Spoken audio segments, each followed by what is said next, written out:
You're listening to Strange by Nature, your guide to the strange, weird, unbelievable, and improbable wonders of the natural world.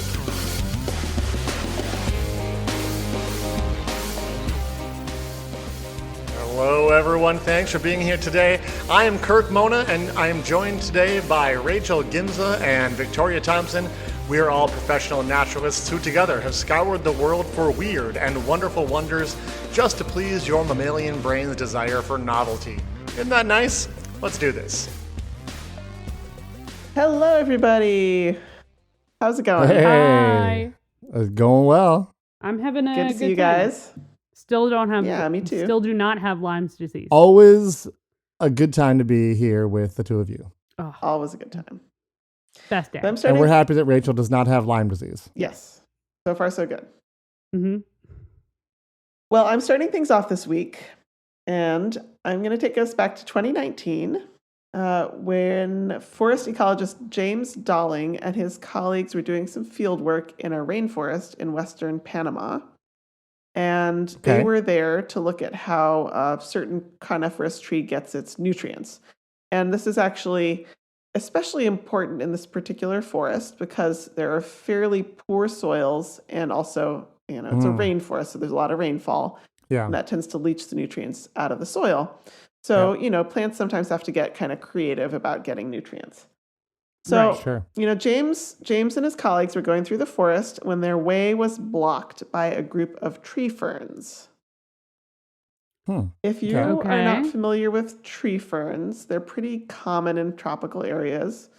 So just imagine a trunk with a bunch of ferns sprouting out of the top. It's a fern, and it has a trunk-like structure. it's It's a actually Tree-like. it's tree-like. It's not actually wood. It's sort of like a more stiffened stem rather than actual wood, but they are tree-like. And like many tree ferns, these ones had a fringe of dead fronds drooping down from the bottom of the crown.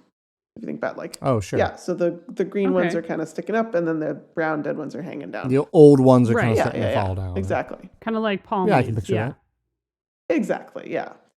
However, this species of tree fern, which is, Cyathea rohaciana, I'm going to go with that, it's pretty short. So all of these drooping fronds Oh, are okay. actually brushing the ground and blocking their way. So, James reaches out to push aside the fronds so that the group could pass through, but much to his surprise, found that the dead fronds seemed to be rooted in the soil. So, Interesting. yeah, Okay. kind of weird. That's not usual for a fern. No, The dead ones are rooted the in? dead ones are rooted in the soil. They're stuck there Huh. anyway. Huh. So, Okay, yeah. they were intrigued, obviously, and they carefully dug up the tips of some of these dead fronds and found that the part that was underground had, in fact, sprouted what looked like tiny roots Oh, whoa, What? okay. from a dead frond. That's what I was wondering if that's where you're going. That's cool. What? And that is when, that is pretty much when they had to head back to the United States because of COVID. Oh, no. But I have questions. We find something And it really sounds like amazing. It's like, they well, it's have time to leave. questions. Yes, they had so many questions. 2 years later, they Oh, were able wow. to come back and start to figure out the answers to some And of the their fern questions. was gone. No, the I ferns were hope still there, not. luckily. That would be awful. Thank There were goodness. lots of them. So they definitely wanted to do some further testing, and they dug up some of these rooted fronds and brought them into the lab, and they tested them by putting them in pots that had in the soil a particular form of nitrogen, N15, if you want to get technical about it, that can be traced. It's not radioactive, it's a stable isotope. It's just got one molecular unit, weight unit heavier than regular nitrogen. N15 instead So of if it shows up N14. somewhere, you know how it got there. 'Cause Exactly. It's not normally found. Yeah. I am sounding dumb because it's not called a molecular weight unit. Whatever it's called. Atomic weight. Whatever. You know what I mean. You know what I'm talking about, right? Yeah. Atomic weight. Yeah. So like Yeah. different isotopes have different weights. Yes. Anyway, they found that these rooted dead fronds did in fact pull this nitrogen up from the soil and into the rest of the frond. That is so. It's not dead. Right. What? It's a zombie frond. What? Zombie frond. This is literally the title of their paper. The title of their paper is Zombie Leaves, Novel Repurposing of Senescent Fronds in the Tree Fern Cyathea rohaceana in a Tropical Montane Forest. That love is super that. cool. Yes. So this is really weird. Just to be clear, this is extremely weird because there are no other known plants that revive dead parts of themselves to do something else with, much less absorb nutrients. Yeah, there's plants that send. There's plants that send like things down to the ground to like. You think about the like a banyan tree, where they send little aerial roots down to reach. But that's a living. That's a living part aerial of it coming root. down. It's not like repurposing an old, dead essentially thing. a leaf to become a root. Exactly. Like, And there's even I think several, but at least one example of plants that use live leaves that can then become rooted. There's something called the walking fern, which is in the eastern U.S., and it'll grow roots from the tips of the leaves that touch the ground. But those are living leaves. They're not dead. Yeah, and there's plants where a tree will fall over, and then the roots will grow right out of the bark. Right. You know, and it'll reroot. Totally. You know, and grow. All the branches will become trunks then, and you get this line of trees. Like we see that, but that's different. So it is super weird. And so they've done a little more investigation. They found that after the rootlets start growing, this dead frond will develop new vascular tissue. So that's vascular tissue is tissue that draws nutrients and water up. New vascular tissue in the central rib of the frond, which then becomes a functional part of the plant. And the side leaflets that come off of the rib will dry up and eventually drop away, but the central rib remains as this zombie frond that is now a functional nutrient-sucking thing, whatever you're going to call it. I don't know what to call it. Wow. A zombie frond. It's a totally new type of structure. Yeah, zombie frond. Did you read at all about this, Victoria? Does this happen while the frond is still green and it goes down and touches the ground and becomes this and then the rest of it dies? Or is this like it's dead and it falls down and then it kind of comes back to this new purpose? I believe that is correct. Yeah. Oh, God, that makes it even weirder. Yep. That's so weird. Makes the term zombie very appropriate. So, as to why it's doing this, the hypothesis is that because of these nutrient-poor soils, this may have evolved as a way to kind of exploit little pockets of nutrients that the plant otherwise wouldn't have access to. And they also think that this fern can save energy by using fronds that already exist rather than growing entirely new structures, such as a la banyan. So those are some ideas. I'm sure there's going to be more work done on this because it's extremely intriguing to a lot of plant scientists. Yeah. That's how that's is wild. it doing that? What? In addition to the paper I mentioned, which was published in January of 2024 in Ecology, I was also helped out by articles in the New York Times and Science News. We are going to take a little break, and when we come back, Kirk is going to have something for us.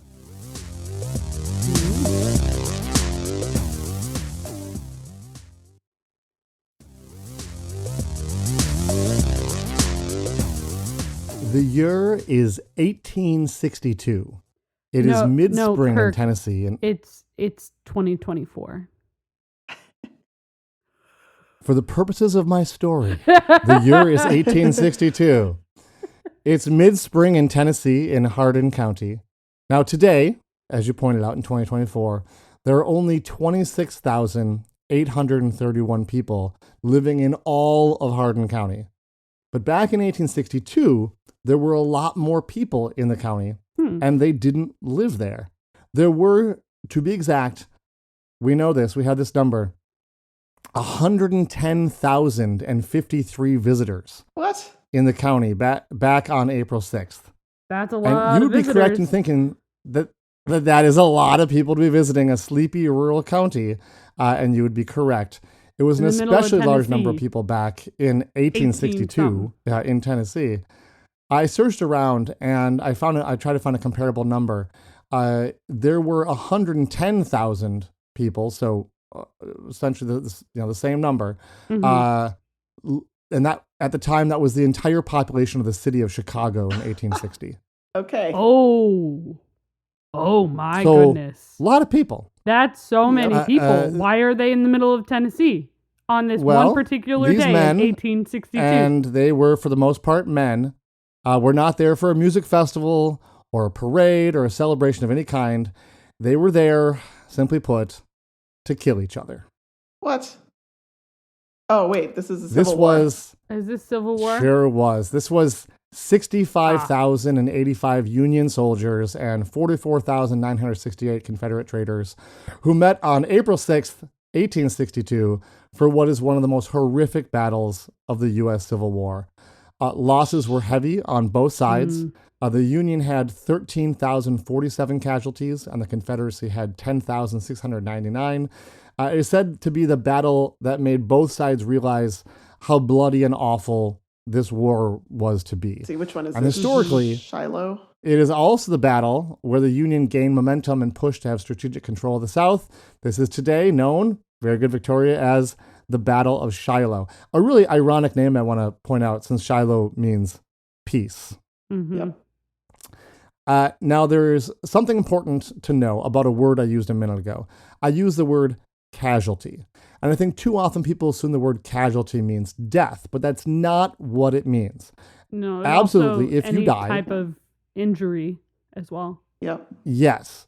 If you die, you are a casualty of war, but soldiers that are wounded are also counted as casualties. So when you're talking about a war fought with muskets and bayonets, there's a lot more injured soldiers than dead ones. So remember, for example, those 13,000 Union casualties, that breaks down to 1,754 killed, but 8,408 wounded.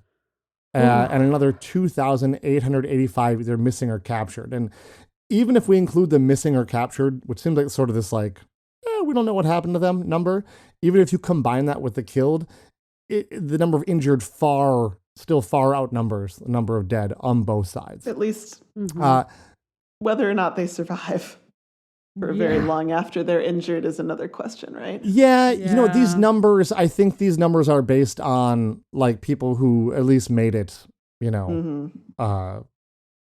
through through when they counted, whether that was the first week or whatever. But yeah, you're right. Some people would die later on.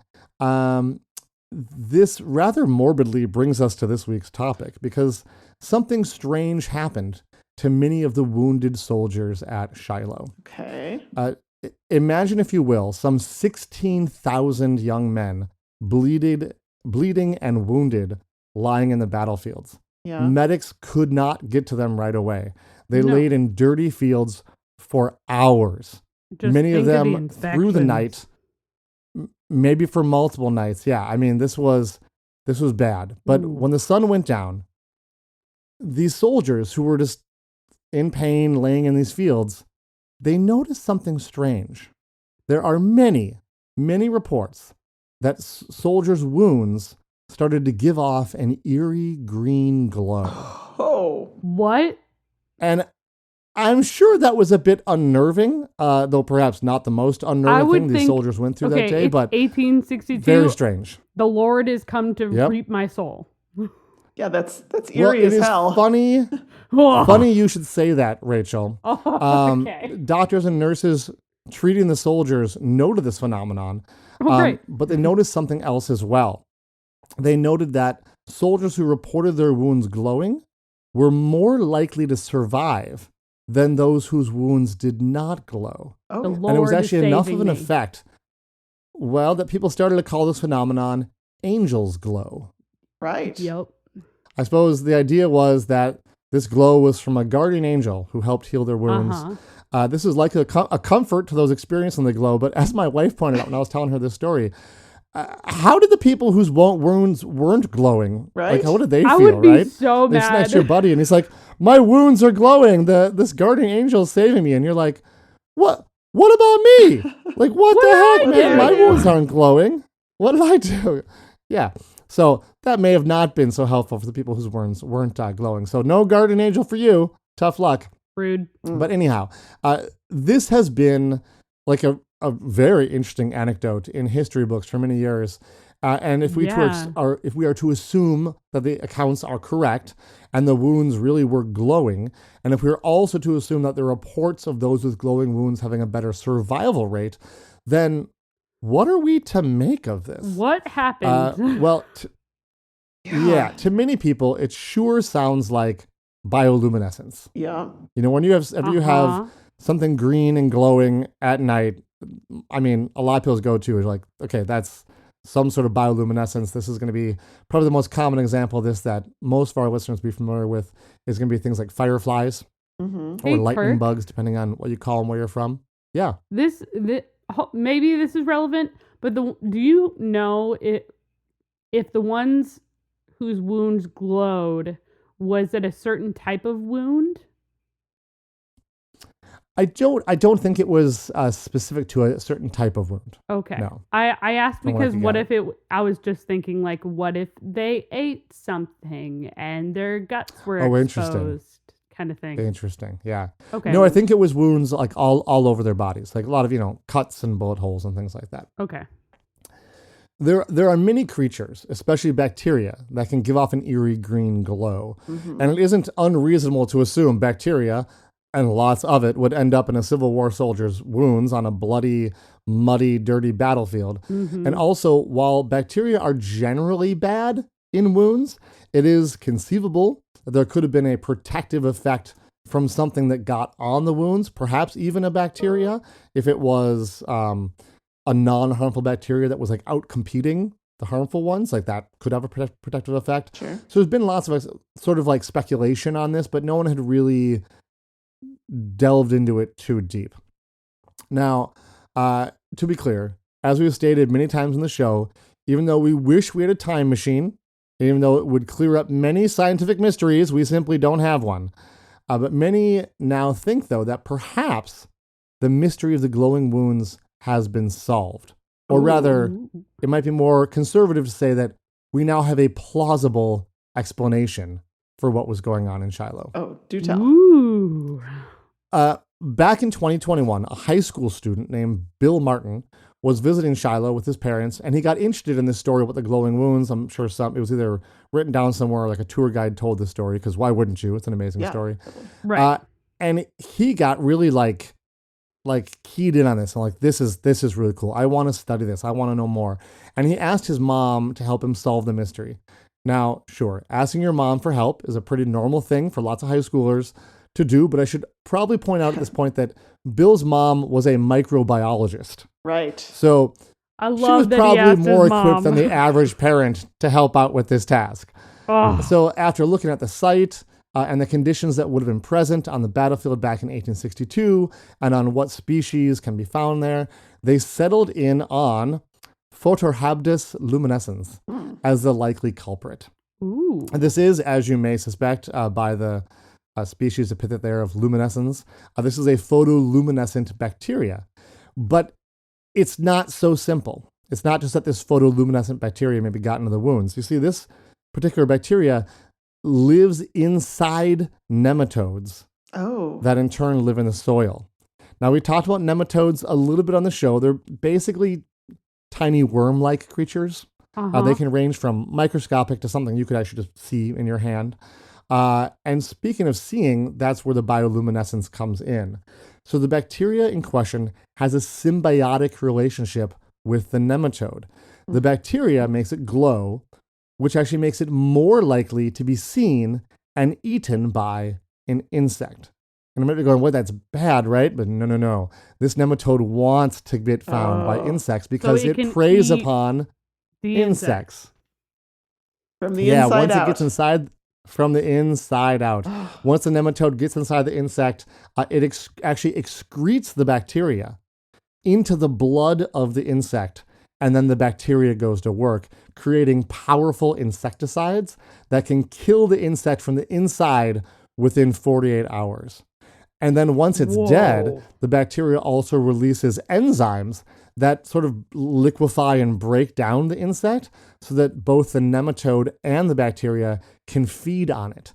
The nematodes then reproduce inside the dead insect, and the bacteria enter the bodies of the new young nematodes so they can be ready to spread again, and then they all together leave the dead insect's bodies to return to the soil to repeat the process. That's so amazing. Is wild. So that is pretty wild. Now, importantly, research has on this particular bacteria has now shown that this bacteria also produces an antibiotic. And it is a bacteria, but presumably it is unaffected by its own antibiotic. And you go, well, why would it do that? We know it produces an insecticide to kill the insects. We know it produces an enzyme to digest them. Why make an antibiotic? It's thought that this is done to, one, keep away competition. You're killing off anything else in the, the gut environment of the insect that might be competing with you. But also it prevents, it's thought to likely prevent the putrefaction of the insect's innards while they're feeding on it. So basically keeps everything nice and fresh while they're like feeding on everything. So the speculation is that soldiers that got relatively large amounts of these soil nematodes in their wounds also got the benefit of antibiotics being manufactured right in their wounds. Wow. Oh my goodness. That is super cool. It's actually an amazing story of antibiotics working to save lives, even if they ended up in the wounds by accident. That's incredible. That is I love that. wild. Yeah. Very cool story. My sources this week were Medical Discovery News, battlefields.org, and Wikipedia. But that's what I got. And let's let that sink in and go to a break, and we'll be back with Rachel.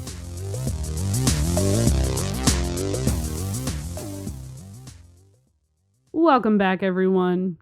Now, I did a lot of debate about what I wanted to cover for this week's episode, and this feels a little fortuitous. Just in well, not necessarily fortuitous, but like my brain is making connections with your topics in my topic kind of thing. Oh, I see. Okay. They Gotcha. honestly probably have nothing to do with each other, but I think it's like, oh, this feels connected to me. Look, the human brain is really good about finding connections, even when they don't exist. So yeah, so this is probably one of those connections. It's kind of what we do. Yeah. So, how do you all feel about insects? I mean, That's a broad. That's a very broad question. I Insects have are really mixed important. Feelings. Yep. I don't like mosquitoes biting me, or I don't either. Yeah. I think some of them are quite beautiful. Yes. Okay. All right. Many of them are quite beautiful. What about Dragonflies their are awesome. size? They're my fave. Oh, I love dragonflies. I love bees too, but that's more a recent thing. What do you think about like the size? I think I'm happy with the fact that they're not as big as they used to be. I don't really need like giant insects in my life.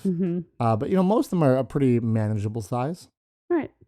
So let's talk about one of the larger. Let's talk about one of the larger species of insect that are out there. Then this week we're going to talk about the Wētā. Oh, Oh, nice. Which is a species of insect. It looks a lot like a katydid or a grasshopper. It's a type of it's a wingless cricket pretty much. But these are some of the heaviest and largest insects in the world. Yeah. There are several different species of Wētā, and I'll go into each of them a little bit. Generally speaking, they are found in New Zealand, and for the most part, they are in the word Wētā is actually from the Maori language. Hey, Rachel. Right. I'm just gonna jump in here because I found this out recently, and I had always heard it pronounced Wētā because there's obviously like the Lord of the Rings studio that's named after the insect. Wētā workshop. But I think in Maori it's actually pronounced Wētā, or it's closer to that vowel anyway. And Wētā means something else. I forget what, but it's like rude or not great. Oh my. I have this written right in front of me. So like you are probably correct. So it's spelled very similar. It is very, very similar to, you're probably right with the pronunciation, but like it's called macrons over the E and the A, then it means filth or excrement. So. Yeah. Oh. Right. So I think it's Wētā instead of Wētā. Okay. We're going to go Wētā then. All right. Thank you. Let's go with that. Victoria. That's. It's been a while since I have. I've gotten too high. Talked about excrement on the show? Well, yes, but also I've gotten too far with my pronunciation of Latin and such. I've gotten too good. I needed to take a step. I needed to peg down. Thank you very much, Victoria. You're welcome. It's been a while. I appreciate it very much. Want to respect any Maori listeners we might have and the language and just not. I sounded so sarcastic. This is genuinely and not have Rachel talk about yes. feces by mistake the whole time. Right. That's important. That is important. To be fair, I sounded super sarcastic. I very much appreciate it. Thank you so much. Okay. So the Wētā. Yes. Yeah. That sounds right. Okay. It has about 100 insect species in this group. But generally speaking, they're larger, species. They are a larger version of, they're in the Orthoptera species. So they look like katydids. They have really large, powerful hind limbs. Some of the species are pretty endangered now, just because of introduced mammals, because they get predated upon pretty heavily. Sure. But their hind legs are very large in proportion to the rest of their body and have a lot more spines. And they can cope with a pretty large variation in temperature, which is really cool because they can be found in New Zealand, as we all know from Lord of the Rings, has a wide variety of habitats, and Wētās can be found in all of those habitats, from the alpine all the way to the caves, to shrublands, to forests, grasslands, wherever. So most of them are predators and such, but what I really wanted to talk about are just more about the size and what they look like. So there are a couple different species, one of which is the giant Wētā. Here we go. Okay. How big is it? Well, their body length is about 4 inches or 100 millimeters. That's large. Oh my. Okay. And they've been described as weighing as much as a sparrow. So 1.2 ounces. But the largest of a giant Wētā weighed 2.5 ounces. Okay. How many grams is that? Oh my! I didn't translate it. What is it in science? What is in science? I don't really do ounces. I know some of our listeners don't either. 20 to I'm 30 doing this grams. conversion quickly. 20 to 30 Okay. grams. No, 71 that's- grams is 2.5 ounces. Yes, that was the largest, but in general, it's So about the size of a the sparrow. 20. The record was 70. But for most part, they're 20 to 30. That particular twice the one weight that of a was a chickadee. record. Oh my God. That's so heavy for an insect. Yeah, that's big. That's a and big to boy. be fair, Yeah. it's not a big boy. It is a big girl, actually, because she was filled with eggs. Big girl. Which is why There you go, big she girl. weighed as much as she did. well, okay, that makes sense. Makes sense. So, so they're all generally that particular group is the giant Wētās, and they are generally like some of the heaviest insects around. But the rest of them are no slouch either, because they can be like up to 40 millimeters long, which is not as big. That's a tree Wētā. But they have like the scariest mandibles I've ever seen on an insect. Like, think between them and like the tusked Wētās, they have like, you can see their mandibles and they look like they're gonna take a chunk out of your skin.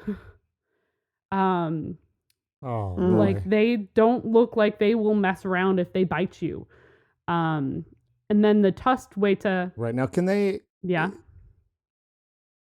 Well, you said they were, essentially related to like katydids and grasshoppers. Assuming they have wings, can they fly? These Like, do not have, these really heavy most of ones, them they don't fly? have wings, actually. Okay, they don't have Wingless, wings. okay. Okay, They are okay. wingless, yes. Gotcha. Um, I was like thinking if they weigh that much, I'm like that would be really impressive to see them Right. fly. Although we have birds that weigh that much that fly all the time, so it's not impossible, yeah.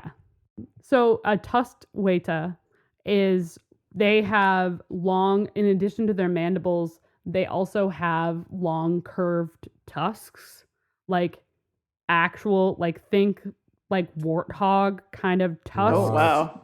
Yeah. coming out. Yeah, they do. That sounds awesome. It's so cool. And they actually use it for male to male combat. They don't use it for biting purposes or anything like that. They do it to compete for females, which is for territory and stuff, which is wild. And they look so Wow. cool. So these are like, yeah, I'm looking at a picture of one. so picture like, They're nuts. Sitting on brown- someone's hand. It's their whole hand. yeah, picture like a grasshopper. And generally they're like, depending on the particular species, but generally they're the same color as leaf litter because they are flightless. So they generally are on the ground in the leaf litter and such. So they're like brown tan, Mhm. but then you get the tusked Wētās, who have these like long curved tusks that come out and like they're so big they can cross over each other, which is wild. I found out about Very cool. Wētās, and I really just wanted to I just really wanted to talk about them because they're very large insects. They're not like, they're somewhat strange, but they're just super cool. And I think that they deserve a little bit more Yeah. I don't know what's the word, more Yeah, what is limelight. strange is always relative. Right. You know, when you have, if it's something you see every day, you might not think of strange, but we're looking at this one going, oh my gosh. And people who see them every day might be kind of like, well, that doesn't seem that strange. Just Right. like you see moose Right. up where well, you we are. think about that all the I would time. find that rather odd to see one in my yard. Yeah. A moose would be a cool sighting, but not a strange sighting for you. I would have questions. Oh, yeah. We had a bear actually show up outside of the dining hall where I work. While we were times. doing staff introductions, and a bear wandered by. As they I've do. eaten there many times. That would be cool. That was very cool. We all thought it was very cool. It was very fun. It was like, well, this is the coolest thing you'll see all summer, folks. Thanks. That just goes to show, like, naturalists and folks who work outdoors like that are like, all probably glued to the window, like, "Oh, cool, We a bear!" were all Where some people would glued be to the like, window. "Oh my god, a bear!" We were in the middle And of you're like, introductions. "This is the best thing of my summer." We were doing introductions, and we all stopped and went and looked at the bear. Like, we ran for the door so we could take a picture. Like you do. Yeah. Yeah. It was great. Well, that's all I have for you all today. I just wanted to talk about Wētās. Yeah, they're pretty cool. They're large and in charge and ready, and we should care about the insects. I think that's it for this week. Yeah, that's it. Yeah. Excellent. Yeah. Yeah. That's it. Thanks, everyone. Yeah, Bye. bye. Thanks. Bye-bye. Thanks everyone for listening to today's show. Be sure to subscribe. New episodes drop every Wednesday, and we love sharing this strange world with all of our listeners. If you would be so kind as to leave us a 5-star review, that would be great. It lets other lovers of the strange discover the show. You can reach out to us on social media by searching for Strange by Nature Podcast on Twitter, Facebook, and Instagram. You can send us an email as well. Our address is contact@strangebynaturepodcast.com. If you want more information about the show, you can also check out our website, which is strangebynaturepodcast.com. Until next week, get outside, stay curious, and embrace the strange.